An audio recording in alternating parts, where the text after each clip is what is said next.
Yeah, great. So I can start, right? Yeah, so Hi, everybody. let me change the view to the other screen, to the big screen here. Okay, they can see you too. So you have now the talk with Andreas, the elected DPL, and it's his first talk after the re-election. So welcome, Andreas, again to our MiniDebConf. You were here with us last year in Belo Horizonte. Now we are in Maceió. So we are good to start. Hi. Greetings to Maceió. I know about half of the audience. Sorry for the light is not very good. I'm not at home, but yeah, it's more important what I have to say, hopefully. And so I've prepared some slides which I will show you. So it's called Bits from the DPL. It's a good thing if you are DPL, then you don't need to think about a new title of your talk. You can always recover from the old one. Yeah, but actually, I never intended to become DPL, right? So this was last time when I had a similar talk, people said, oh, DPL is important. I said, well, no, I never wanted to do this. And when I started Debian in 1996, when at least half of you in the audience was not even living on this planet,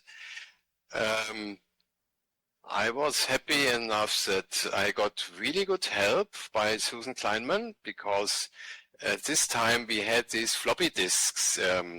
These tiny things many people also will not know anymore, and I had the problem. The computer I wanted to install to had a very small hard disk, and then had to install to my user had to be NFS mounted to a different computer, and this was not supported by the installer. And Susan Kleinman prepared 3 times installer floppy disks images just for me, sent it via email, and I thought, if somebody is caring that much about me, this must be the right distribution. So this was my way to, as a Debian user. And when I was using Debian, there was a monolingual dictionary WordNet. It's not very important package, but I needed it because I had an English course and I wanted to use this. And at that time, it was the problem that if the maintainer would give up a package, it would have been removed from Debian. So I said, oh, please don't remove it. I take over. And so I started with one single package. And I thought, this is my contribution to Debian. Well, and later I learned Debian is not only a technical project, it's also a social project, because you see Joel Eastby-Klecker, not many people will know him, but you see this young man only became 21 years. And when he died, I really learned that Debian is meaning more for me, because the problem was he was really, really ill. He was bound to bed, and he's done all his work, all his highly technical work. I think he was maintaining libc and other very important packages. He did it all from his bed, and 6 weeks before he died, he thought, oh, guys, I can't do it anymore, and because I'm ill. And nobody was aware of this. And this touched me a lot. So I thought, oh, this is not only just uploading package, this is a family. And you know me from the several DebConfs, and you know the feeling we have at DebConf. And this feeling is also reaching out to our conferences, to when we ever meet. And this is a really interesting thing which really changed my mind about this world, right? So, Anyway, later I became a job in a medical institute, and so I started to think about how can I make Debian more attractive for my colleagues, and yeah, just packaging what they need. And so I started with Debian Med, and something happened which I never had planned to, because I needed more packages, I needed dependencies, blah, blah, blah, and I needed to update frequently. And so I became the, the most frequent uploader in Debian, which was never my intention. I'm not proud about it. I would love if people would steal packages from me to take some workload from me. It's, yeah, it's necessary to do. I'm not proud about this, but it just happened. And finally, when dealing a lot with Debian, you see some problem inside Debian. And I tried to work on these problems as a manual developer, but I thought, oh, there are some restrictions, and people don't take you that serious. And so I thought, well, let's try to solve these problems from a different perspective. And so I was running for DPL. And I need to admit, I did not really manage what I tried to do in my first term. This was the reason I was running a second time. And well, this can happen to everybody sitting in this room. So don't be shy, don't try to tackle problems, and do whatever you want to do to fulfill your dreams in Debian.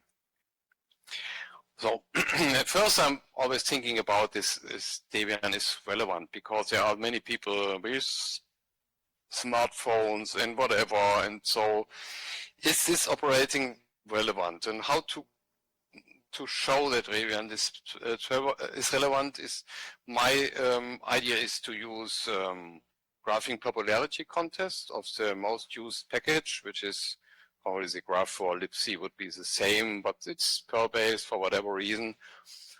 And you see that Debian is constantly, in terms of, well, it's flaky, but yeah, the usage of Debian is constantly growing since 2004 and probably also before, but PopCon started in 2004, and I would not say that the last bump is related to my work, but I'm happy that over the last years the slope is even steeper. So yes, I think this measure is telling us Debian is relevant. I'm also thinking that the fact that Debian is well tested and that we are testing more and more packages is a good sign that Debian is relevant, because software needs to be tested. Debian is a really, really complex system, and all these packages are interacting with each other, and without automatic testing, we would not be able to deliver this quality. So I think that Debian is tested makes it relevant. Yeah, and finally, if some system is flying to the moon, for sure that's relevant. And the NASA has prepared 3 robots driving around the moon, and 1 base station, which is central. And yeah, if everything went well with the NASA, we don't know this, then maybe at the end of this year, this will be really sent to the moon. This stuff is prepared, this stuff is tested, but it's not yet on the moon. Hopefully this will be in my next term. Yeah, if you are looking at, Debian, the developers locations, which you can mention in the db.debian.org. Not everybody is mentioning it, but the majority is mentioning it. You see, Debian is basically Europe and Northern America centered. We have also a couple of spots in Asia and Australia and so on. And in Brazil, you probably know it better than me. There are regions which are covered by Debian developers and others not that dense. these are the number of the developers, but if you look at the density of developers, which I define here as, well, the number of developers per country divided by 100,000 inhabitants, you get what we call the incidence. Yeah, then it's winning Finland, because, well, there are not so many inhabitants in Finland, and you have the Scandinavian countries, Norway, Sweden, you have Germany, Austria, Switzerland, with a lot of developers. But if you look at Brazil, it's there, at least in the number of inhabitants, you need more Debian developers, right? And I really know you guys are really doing a great job in gathering new developers. You are doing every year a MiniDebConf. Thanks for doing so. I know it's not the fault of the people here in this room. I know you are doing great, and just keep on doing it. So beating Finland, or at least Germany, should be your goal here, and maybe at some point in time you will manage. By the way, you can interrupt me, but for questions, if you have some comments, that's perfectly fine. I'm not really sure if I can see it in the audio channel, but then somehow should Paulo shout on me. Yeah, what about DebConf? The blue names are the cities and the year where the DebConf was happening, and the red lines are the lines when I was traveling to this DebConf. So I missed only one single DebConf in Europe, so otherwise I always attended. I also made it to the 3 Asian ones. I missed 3 South American ones, and I also missed the ones in the United States due to my personal policy. Yeah, but as I said, I know at least half the people in the room, and why should I tell you something about DebConf? You all know it, and I'm really happy to have so many friends in Brazil. I made even more friends in Curitiba in 2019. It was a really great experience for me, and I always can recommend to visit Brest and other future DebConfs. Maybe Argentina next year will be very close to you. So yeah, this will be also a great time probably. Yeah, in Debian we always are seeking for new volunteers, right? I need to admit I underestimated the problem that it's not really the case that people are queuing up at the entrance of Debian and say, how can we work with you? Yeah, it's people tell me it's hard to join Debian, which is not totally convincing for me, because if you really want it, you really can do, but there are also not so many people really keen on joining Debian. Debian is a little bit selective about the people who become developer. I think the most important personal feature is patience. So you need to have patience to become a Debian developer, to pass all this new maintainer process, to see how things work. I'm not really proud that we have this selection feature, but yeah, it's something that leaves room for improvement. But on the other side, we also, if people made all this process successfully, they hopefully stay longer than if it would be only flipping finger and then they would be inside Debian. And yeah, anyway, what I'm doing to help people, to find their way into Debian is I'm frequently doing packaging workshops, and I'm doing these workshops in a way, well, assume we are in a situation, 20 people are students in these workshops, and I'm always asking, what software do we want to package, which are you interested in? And then 2 or 3 people are well prepared. I said, yeah, I would like to have package X or package Y. And then we start packaging this one. I think this is a good idea because packaging Hello World is probably very easy, and you can read about this in manuals, but who is interested in running Hello World later on? So yeah, people want to run real software, and I try to catch people by packaging the software they really want to use, because then they are highly motivated to continue the packaging, which is in most cases not really finished in those workshops. But we managed quite some time to a very good state you can at least run the package. And I hope that these kind of workshops are quite attractive for newcomers.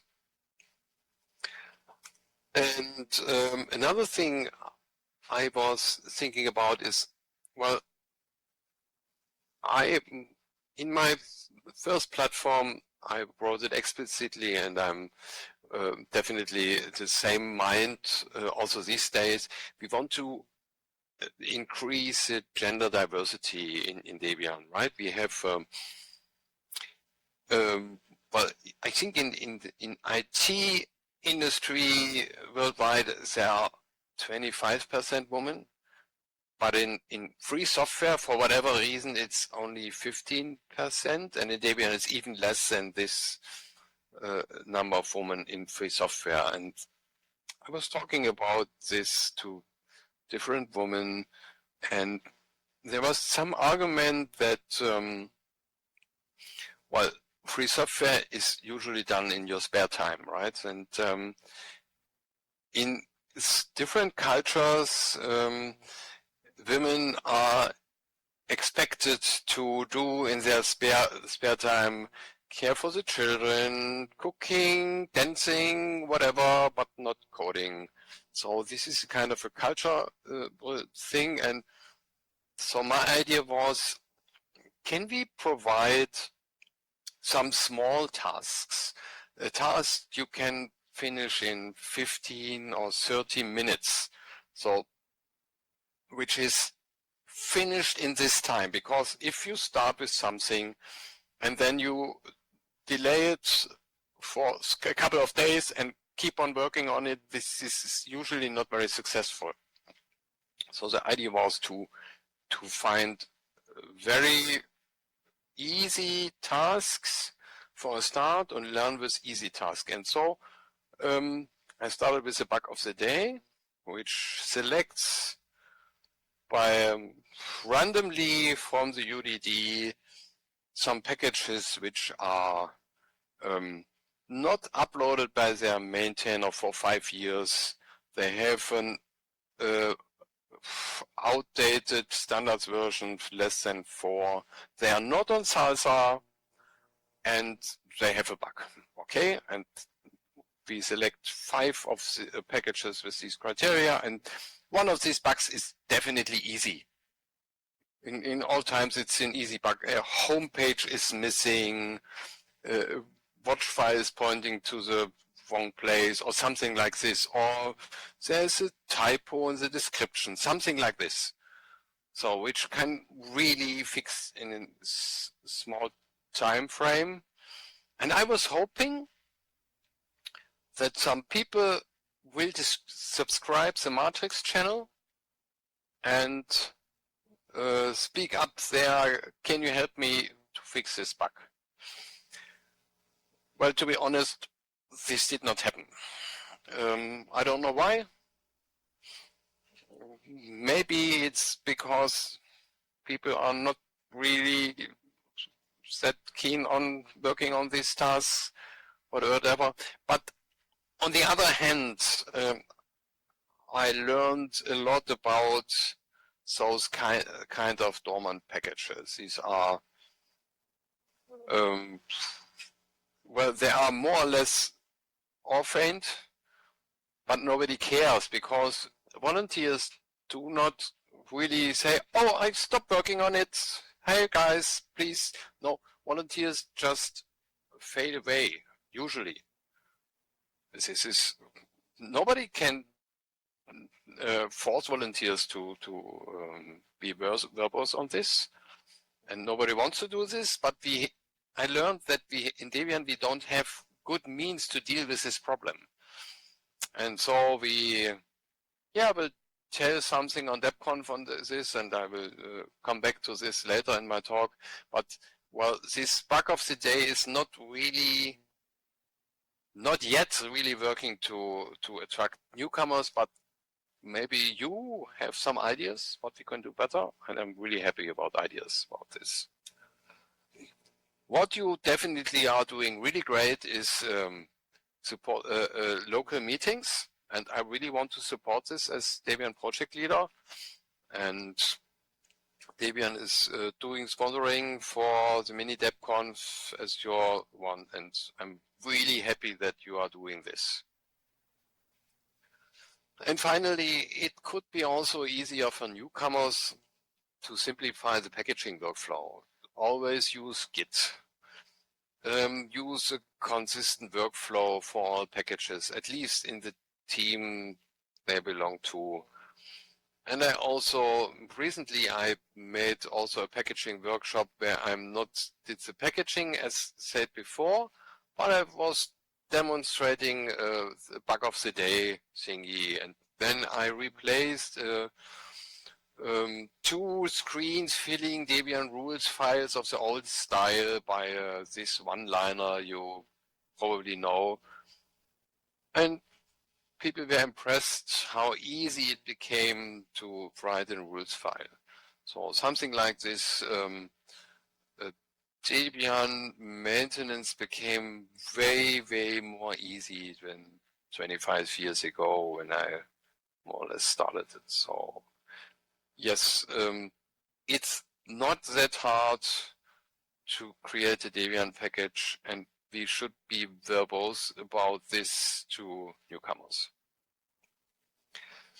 Okay, yeah, what else do we have in Debian? We have volunteers who usually take huge tasks, and they are doing these tasks for a long time, and they are absolutely convinced that they're doing it the right way. And if you come as DPL and says, hey, you could probably enhance or improve your workflow, and no, we are busy. And what I also need to tell, I'm not really sure if I or the Debian project leader is really the man who is holding the wheels, the round wheels. But we should talk about this, and I learned this is a complex problem inside Debian. So there's always a way to improve, but at first we should talk about it, and some people are not even willing to talk about this. This is a complex problem with volunteers, because volunteer is doing the work he really wants to do. And yeah, this is one of the problems I was facing. And as a Debian project leader, I have also tried to identify the weak points. You probably know this XKCD image. It was, yeah, at this time it was very famous at the Heartbleed SSH SSL bug. And we also have these kinds of things in Debian, that a lot of things are based on one person's shoulder, and nobody's really aware about these weak points. And identifying these weak points is a really important task. Yeah, and in Debian we have a lot of solo artists. It's not normal, right? So we have moved quite a lot to teamwork or to teams doing some work. And I know, for instance, the Ruby team has very strong roots in Brazil, and this is great, and these are great teams. But we also have to deal with those people who really know what to do, and this person is the only one who knows what to do. This is a consequence which also leads to these weak points I mentioned just before. Yeah, and then we have problems with communication inside Debian. You know that we have sometimes flame bars on the mailing list. I think we improved a bit. It's not that harsh like earlier days, but to my experience, it helps a lot. And I developed this policy 10 or 15 years ago. I'm writing only one email per day into a certain thread. That means if I want to answer to somebody who doesn't agree with me, I delay this to the next day. I might be heated. I might be not happy about what this person wrote. And it might be that I am myself and the reason who made this person angry, and I need to sleep about this, and let's emails major for a day. And this helps a lot. And I usually draft an email the same day, but will send it on the next day. And sometimes I even don't send it because I said, well, we can save the time of other persons or even myself if this is just dumped to definite. And so, yeah, this is a good rule of thumb. I would like to tell you, just one email for one topic per day. And it's also important to let people review what you want to do. It's extremely important if you have a wide audience. For instance, if I'm DPL, I usually ask 3 or 4 people meanwhile to review what I write in the bits from DPL, different people for different topics, and even if it's about grammar and orthography or so. But you have even the option, if you don't have those people who help you, maybe ask a large language model for review. You can ask it for, make sure don't write too much text. I'm writing consistent, logical. Please make sure I will not offend anybody in my text, and I ensure your text will get better. We have even DebGPT, the package, and I have written some script for DebGPT, which I tested with some features like, be short, be precise, make sure I will not offend somebody. This is extremely helpful in email communication because, email communication is complex in different ways and leads to confusion in some cases, and we should make sure that we ourselves are not the cause of flame wars also. And another thing is, I also consider as communication, if somebody asks you for help, right, and this person is blocked in the work, but you actually don't have time to help and unblock this person, I personally try to give preference helping other people, because if I'm working on whatever I'm doing currently and this other person can't work, only one person is working, right? If I'm helping, this other person is working in parallel to me, to whatever I did. I'm delayed a little bit, but two people are working, right? Or even more. So I would advise you to always try to block people, because it's doubles productivity. Yeah, if you are asking for my plans for the next term, my main priority is the FDP master delegation. Actually, maybe the team will not be called FDP master anymore, but we might split it into the FSG checking team and administration team, or so, whatever the names. I will lay out something. The next 3 slides are basically what I will write in my bits from DPL for April. Well, April is over, but I'm not really finished with this, and this is something I would also give you for review. If you have questions, I'm happy, then I could maybe change something. Yeah, the thing is, I really want to reduce the barriers to the DFSG compliance checks.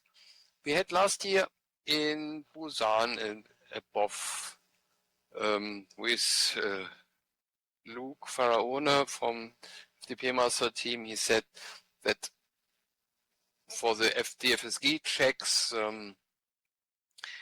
people, also the packages that are uploaded to new are not permitted to be downloaded from this new queue server, and people have to log in there and do the processing there, which is all based on old legal advice about the non-US archive. It was solved in 2002, I think. But this is old legal advice and probably not necessary anymore. And we could reduce the simple technical workflow, which might be helpful for people and motivate others to join this. I also think that, well, checking if some software has a license which is compliant to the Debian free software guidelines, why is somebody who has the skills to package more competent to read copyright license?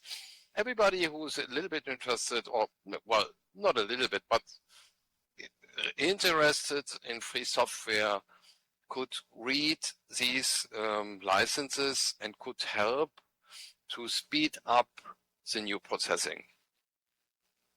We could even discuss alternatives. I know that in OpenSUSE and maybe similar in Fedora, there is a group of people, 30 or 40 people, I don't know exactly the number, and they move a package or some software to Git, and if 5 people say, looks good to me, this is free and this is accepted, and so this is more a shared effort to check if the package is compliant with the free software guidelines they have. So maybe we can even change our workflow at all. And there is this new gateway, which was started by the new gateway team a couple of months ago, which has a similar approach, and maybe we even switch to this approach. We can test it a bit and discuss a bit, and maybe we can even change the way new packages are accepted in Debian in principle. What we also definitely need is documenting critical workflows. I mean, there is a group of people who know how it works, but yeah, the the solution was to have become FTP master trainee, to learn something, become the FTP master assistants, blah, blah, blah, and level up in getting the knowledge. But I mean, it should be somewhere written down and people could follow the instructions that are written down, right? So this is, at least to the best of my knowledge, not existing, and this is not good. And as I said, splitting the FTP master team into some DFSG team and archive team, but this can also happen, only happen after the Trixie release, because FTP master is doing a lot of work regarding the release, and we should not delay the release because of internal restructuring. So this will happen probably later. Another thing is, as I said before in the connection with the bug of the day, we have no real good way to deal with dormant packages. We have the missing in action team. This process is trying to find out if people are active or not, but this is a longish process and is checking a lot of contacts and whatever. It's not really today I have 1 hour of time to fix a package and I want to do it, but checking if a maintainer is active or not is lasting months, so this is not helpful. We have the package salvaging procedure, which means basically filing a bug report called ITS, intent to salvage, waiting 21 days if the maintainer responds, then uploading to delayed 10 this fixed package and giving the maintainer another chance to insist that this person wants to continue. And it also requires that you as a person who has maybe 1 or 2 hours of time to fix a package will become responsible for the package also in future. So you have to put yourself as uploader and so, which is probably not what you really want. If you don't want to deal with this package later, you can do a non-maintainer upload, but non-maintainer uploads are restricted to fixing certain things, fixing a release critical bug, fixing not so critical bug is also permitted. Changing in a I've seen changing a package to source version 3.0 or bumping standards version. I've seen all this, but these are things that are not really documented and may be considered misuse of non-maintainer upload, whatever. So what's not possible is to say, oh, I want to maintain this, that this package is maintained on Salsa, migrated to Salsa, which I consider extremely important, but this is not the topic of the non-maintainer upload. And I did it in the last 2 months a couple of times with also long time warning 21 days, like in the salvaging procedure, uplinking to delayed 10, and the maintainer never ever insisted that this is not okay. So assuming this is okay, but what we really need is we need to decide how we can modernize our way we deal with packages that are effectively not maintained and what we can do. We have no real procedure, and I really want to spend the time a day at DebCamp, and I registered above. It's DebConf, where we can first discuss and then suggest some change to the Debian community, what we can do about packages that are not active maintained. Right? I do not want to take away packages from people who really maintain their packages. For instance, I would love if people would move all their package to Salsa, but some people have their reasons not to do so, and I'm not against this, but I have something against people doing nothing, and it's forbidden for me to move to Salsa anyway. This should be changed. The third item I want to work on is building some kind of sustainable funding. We need money mainly to maintain and upgrade hardware and for in-person meetings, like for instance sponsoring MiniDebConf or DebConf. And I think we really could profit from people who have expertise and in doing some funding requests. We need sustainable funding, and we need some expertise in this and long-term engagement into this. And I really hope that we find people, why not non-uploading DDs, who care for this. Yeah, and in this way, I also think we need more diversity geographically. We do a lot. That's why I also was in South Asia, to attract people from not so represented regions. Hopefully this will work out. We also need gender diversity inside Debian, and I hope we can gather people with different skills, different gender, different geographic location, which makes Debian more diverse, which would be really great and important to meet the requirements of the future in Debian. Yeah, my talk is online. You find it always on my talks page. You can also seek for Andreas Tille talks, and you will find this link, and these slides are online. And now I'm very happy to hear your questions you might have.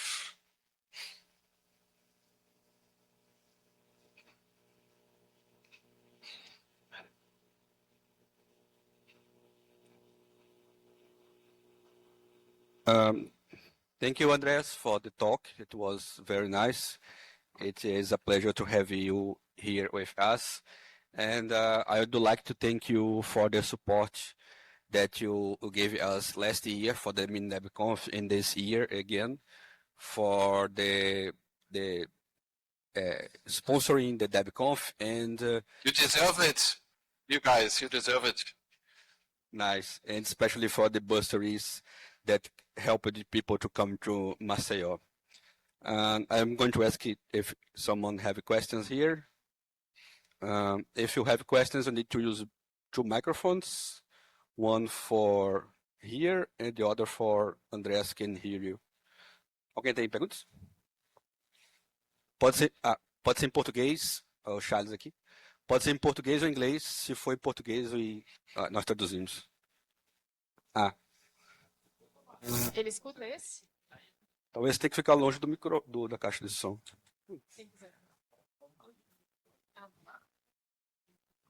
Hi, Andreas. Hi, Charles. Thanks for coming here. It's very nice to have you. I guess you have a lot of audience, so people like to see German people speaking English. Just kidding. It's not exactly a question, but maybe a suggestion.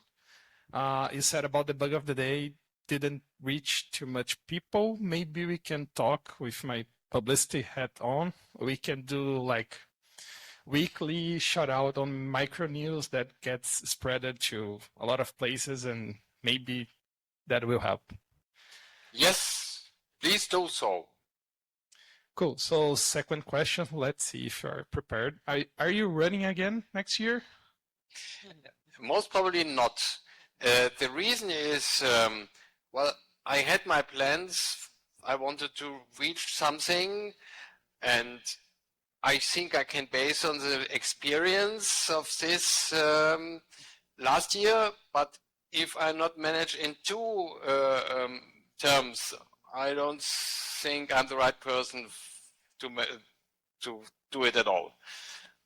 But I'm positive that I will do something. More questions? Alguém tem mais perguntas? Okay. Samuel, have a question. Samuel. But thank you for the question anyway. I know you trust me. All right, I'm holding both mics here. I hope this works. Yeah. I think recently, maybe last year, you sent an email to a bunch of teams to do like a status check, a health check on how they were. Yes. Were there any teams that did not reply to you, or did you have to take any actions there? Yes.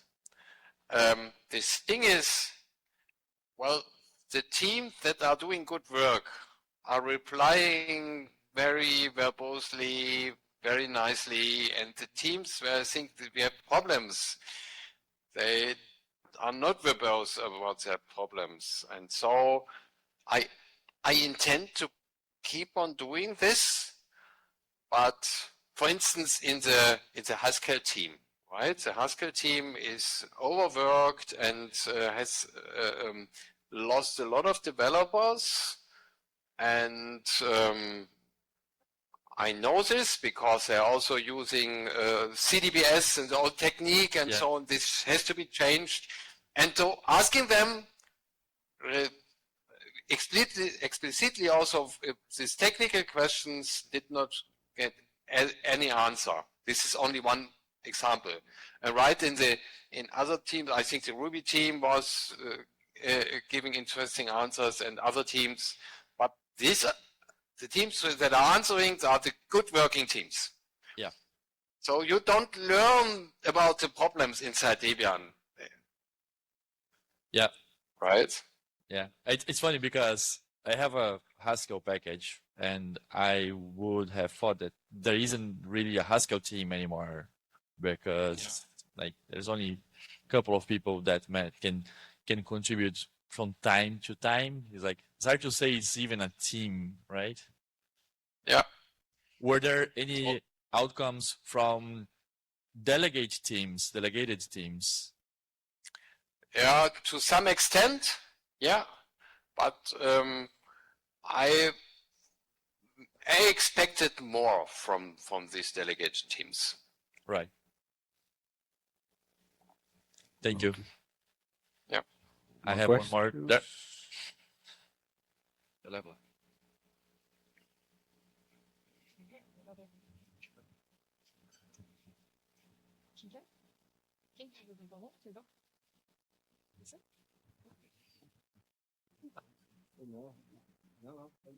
Peraí. Hi. Assim. Hi.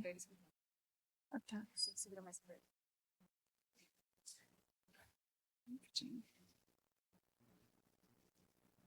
How to Debian see new era quantum computer? This is very important.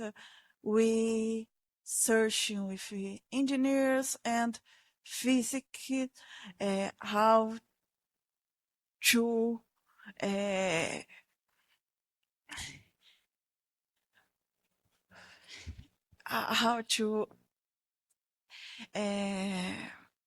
Se quiser uma ajuda, a gente traduz também. Você pode falar em português? Tranquilo. Yeah, maybe you ask in Portuguese and somebody translates. I'm not sure if I can understand that so good. How to Debian see new system operation for quantum computing? This is very important. Mainly that quantum computing is assembly language with bracket and physics and math. So your question was about quantum computing, right? So, well, yeah, last year in DebConf in Cambridge, I have heard a talk about encryption methods which are safe about quantum computing, right? And we are working on these security things, and I don't have a really good answer as a Debian project leader, because these are very detailed technical things. So I do not see my role as Debian project leader to say, oh, we have to care for quantum computing, right? I just can tell you what I know about this, and my very personally, I'm dropping my DPL hat now. Opinion about quantum computing is that there is quite some hype about this, but you will not run a quantum computer below your desk, right? You need to cool it down, whatever, and Debian is also addressing the computers of normal users like you are sitting here in this room. So I do not see it in the time frame of my life that Debian will run on quantum computers, because you most probably need different operating systems there, right? We should be care for security, that no attacker will be able to use to crack some Debian system by using quantum computing, but running Debian on a quantum system is probably something else than we are currently doing. Is it answering the question? Yes, she said yes.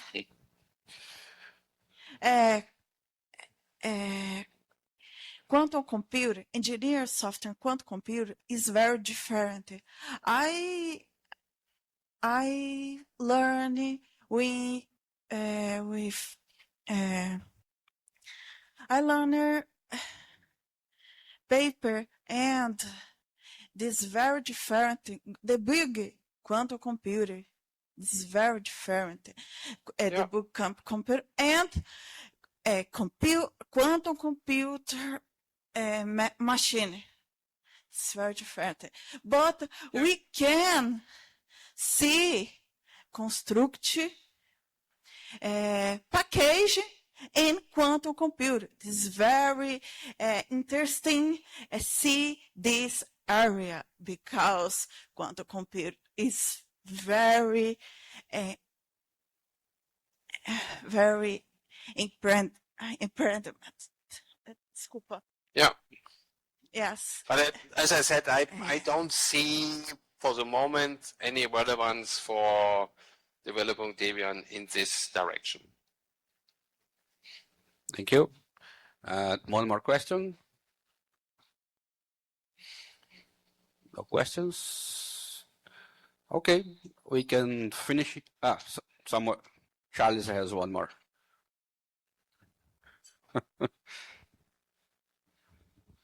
I always have questions, so you have to stop me. I love questions. I think you've alluded this in the beginning of your talk, but I have to do it anyway. What is the thing that you look for the most when joining DebConf?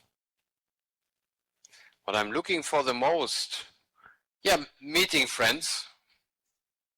Yeah, that was I was looking for. Yeah. Nice. And about your last term, one thing that you think you didn't succeed, and one thing that you really think you succeeded. Well, I think I intended to solve the FTP master issue, and I didn't, right? And I'm positive that I will do it in my next term. And the thing what I succeeded is, I think, basically learning how to tackle this kind of problems. At least I learned a lot. My wife says I learned also a lot for real life, and it's a totally different perspective on Debian, and this was a personal success for me, and the which made me happy the most is the huge support I've got from you as a community.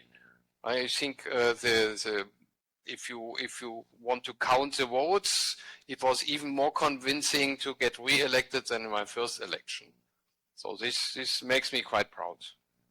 And thank you for this. Ok. Pergunta?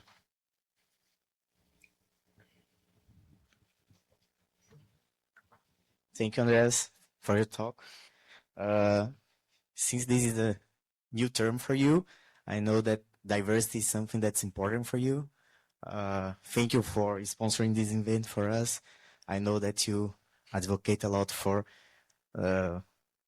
countries that are kind of underrepresented. But I would like to know what are like your plans thinking about diversity, like geographical, gender, whatever. Do you have specific plans for that? Or you just want to keep it up what you are already doing? Yeah, but the thing is, you can't force a volunteer to join Debian, right? And my way to work on the diversity was actually flying to South Asia, which is for me it was two full days sitting in a plane, or on the main bank, and one went to Thailand and back for 4 days staying there, and 3 days conference plus 1 day where I tried to really meet people there. No women on the last day, but I talked a lot. I used every chance to. I didn't watch even interesting talks, but I was running around, grabbing people, talking to them for hours. Mostly women, not because I want to talk to young women, but to interest them for Debian.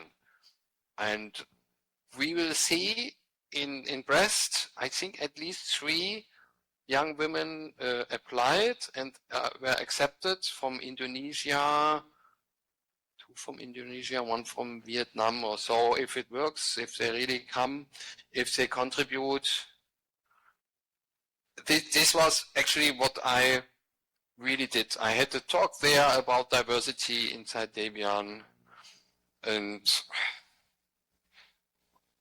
if you have better ideas what I can do, just tell me. Right. Like, do you think that should we do some kind of organizational change or structure in the project to like favorite like in some way increase this in the core of our project, to bring diversity to there and not just try to bring just newcomers, maybe try to do some internal outreach for key teams in the project, like try to bring more diversity to those I did several things in the past, even before I was Debian project leader. In the Debian Mid team, I'm doing this mentoring of the month, where I said, if there's somebody who is packaging something in the field of Debian Mid, biology or so, I will mentor you for 1 month. And we had all these men. And then I said, okay, I dropped the restriction of the biology topic. The restriction is it has to be a woman or non-male student. I got only 1 answer, and this was successful from Iran, interestingly, where I thought, oh, the women are suppressed. No, it's not the case. She was very good and she did a good thing, did a good work, did not remain in Debian anyway, so there's real life. And so I was working regularly on outreach, had very skilled students, but it's hard mostly if people went from university to real life. There's always a cut in the life, and it's really hard to make them stay. I can always say, trust our women. They might know better than I what to do. be always inviting. I would follow any good suggestion what I can do. Yeah. Okay. Yeah. I understand it's like not easy to. The only thing I can do to increase the ratio of women in Debian is leaving Debian, right? I'm an old white man. So this would increase the ratio, but I don't think it's helpful. But I mean, I think we should also try to promote the people that we already have involved in the project. Like put them in key places of the project, give them more power, because if we have a more diversity leadership, probably we will have more diversity even in our newcomers, you see? You can vote for Shruti next time. Yeah. He's running for DPL. No, I mean, it's not just DPL. I mean, like delegations and other things, you know? Yeah. Yeah. If there are non-male delegate candidates, I am the last one who will not do this delegation, right? So I'm happy about Anupa and the press team. I'm working together with her. It's very pleasant work with her. Yeah. I'm also very happy about Rebecca Palmer. Really, I think it was me nagging her all the time, who was in the Debian science team. It was not in my work as Debian project leader, but as Debian science member, and she's doing really great stuff. But sometimes women are shy, just makes them more comfortable to join, be more inviting. Yeah. Hi, Andreas. Helen here. Hi, Helen. Yes, I spotted you. Yeah, I just wanted to comment a bit about that. So a personal comment, things that made me come to the Debian community. So I used it to contribute a lot more when I was in a job where I could contribute to Debian. I was paid to do that. And I know that several people from the Debian community has this privilege. I know that Debian doesn't go into matters such as helping people to get into the labor market. But I just want to raise that this was very important to me, actually. After I left the project that I was, okay, I decreased the amount of contributions, but I'm still here and I want to increase it. I want to contribute even more. So this is one point. I don't know if Debian could do anything about that to help women to get into jobs and open source. But I don't know. It's just something I'm throwing on the table and see what happens. And the other thing that I noticed other women was regarding making friends. As you said, you expect go to DebConf to see friends, right? And most of newcomers doesn't know anyone. Of course, we make an effort to be welcoming. But if we could send people to those conferences or make like a small groups of people. For instance, in the past, there was an activity about like Debian women where like local groups trying to organize. I don't know if there's any initiative in the community nowadays regarding that, but if a woman knows another one and they have common interests and they can go to the conference together, I think this is another reason to be here and be like a family, as you said. So yeah, those are my 2 cents. Thanks. Yeah, but I really like if the Debian Women group would be revitalized. But in my opinion, it's not convincing if I doing this. Helen could do it. And I would trust you will do a good job. Yeah. Or you can ask, I think, Helen, you are not a DD yet, right? Right. So you people there could say, Helen, you are not permitted to leave this room before applying for the D or something like this. This could help, but yeah, you know what I mean. So I would love if Helen would apply as a DD. We know each other since, I think, in Montreal we met the first time or so. And yeah, so, and Helen could spread the word to her friends. It's more convincing than if I'm sitting here as a white old man, right? Well, actually, if I go to the conference and talk always to young women, this could also be misinterpreted, right? I tried pretty sure that it's not misinterpreted, but yeah, this is a problem I can't solve myself. I need the help of others, right? And we need to trigger this help. Okay. Thank you, Andreas, for the talk, and I hope to see you in Brest in a few months. And thank you very much. Thank you, guys. Thank you. Bye.